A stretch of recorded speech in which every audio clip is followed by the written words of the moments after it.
Le Bosu Ball est un outil très fréquemment utilisé en préparation physique, mais souvent à tort et à travers. Je vous propose de prendre quelques minutes pour remettre un peu d'ordre dans tout ça.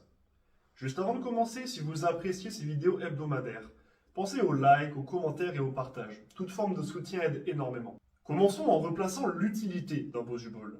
Il s'agit d'un outil permettant de créer une instabilité de l'appui au sol, en général l'appui podal, et permet donc de travailler l'équilibre. Et c'est là qu'intervient le premier problème. La plupart des gens pensent qu'ils travaillent la proprioception, ce qui n'est pas entièrement faux, mais la réalité est bien plus complexe que ça. Redéfinissons ces termes. L'équilibre, c'est la capacité à compenser les forces qui s'appliquent sur un corps. Ici, notre corps. La proprioception, c'est la perception de la position de nos membres dans l'espace.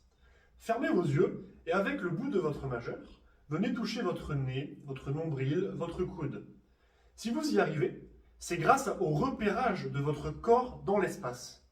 Le Bosu Ball ne travaille donc pas intrinsèquement cette capacité. Maintenant, il faut comprendre que les notions d'équilibre et de proprioception ne sont pas entièrement séparées.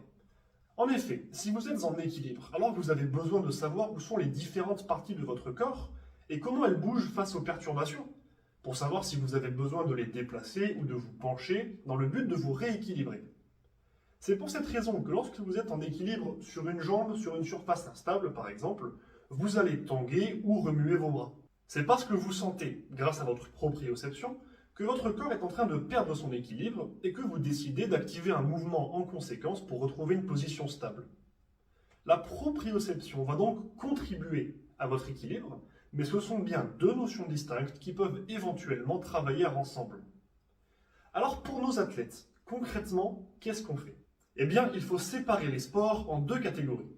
Ceux qui se pratiquent sur une surface instable, comme le patin à glace par exemple, et ceux qui se pratiquent sur une surface stable, comme l'immense majorité des disciplines. Prenons le cas d'un athlète sain qui pratique par exemple le football. Dans cette situation, la notion d'équilibre est relativement importante, mais pas tant que ça. En revanche, la stabilité, qui est la capacité à résister aux forces extérieures sans qu'elles ne nous affectent trop, va être vitale. Le football se pratiquant sur un sol stable, typiquement des terrains en terre et en herbe ou en synthétique. L'athlète va en permanence avoir un ou deux appuis podaux au sol pour s'équilibrer. Et oui, si vous sautez et qu'on vous pousse pendant que vous êtes en l'air, vous ne pourrez pas faire grand-chose pour résister. Alors que si vos deux pieds sont au sol, ils seront la base de votre capacité de stabilité. Faites l'expérience, mettez-vous sur un ou deux pieds et demandez à quelqu'un de vous pousser gentiment dans tous les sens. Vous verrez que toute votre stabilité, toutes vos réactions, de votre ceinture abdominale, de vos hanches, de vos genoux, partiront de l'ancrage de vos pieds et de vos chevilles au sol. Il est donc légitime qu'on veuille reproduire ces conditions à l'entraînement. Or, comme évoqué précédemment, le Bosu Ball va vous placer sur une surface instable. Vous ne pourrez donc pas générer de force dans le sol via vos appuis podaux, et vous devrez donc dépendre non plus de votre capacité de stabilité, mais uniquement de votre équilibre. Une alternative plus intéressante est de placer les athlètes dans une situation instable spécifique à leur sport, sur un pied avec un genou en l'air, les hanches fléchies ou penchées, et de créer une instabilité extérieure à partir de là. Que ce soit en les secouant doucement, en leur lançant des balles à rattraper de plus en plus dures, ou en leur demandant de bouger ou de sauter, vous allez leur apprendre à résister à des contraintes extérieures et à s'équilibrer en générant de la force dans le sol via leurs appuis podaux, comme dans leur discipline.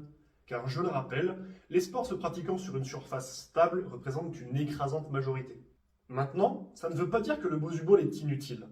Typiquement, les instabilités qu'il crée peuvent servir à des athlètes blessés, pour renforcer la cheville ou le genou, sans reproduire les conditions du sport, puisque l'athlète vient d'être blessé, et que l'on cherche d'abord à redonner leur fonction aux structures endommagées. Le Bosu Ball est un outil simple à utiliser pour solliciter par exemple les stabilisateurs de la cheville. On pourra donc renforcer certaines structures en attendant que l'athlète se remette suffisamment pour pouvoir réintégrer progressivement du travail spécifique à sa discipline. J'espère que cette vidéo vous aura été utile. Si vous avez des questions sur les points que je viens d'aborder ou d'autres interrogations sur le sujet, contactez-moi pour me les poser. Si vous avez des questions concernant votre diète ou votre entraînement, n'hésitez pas à me les soumettre.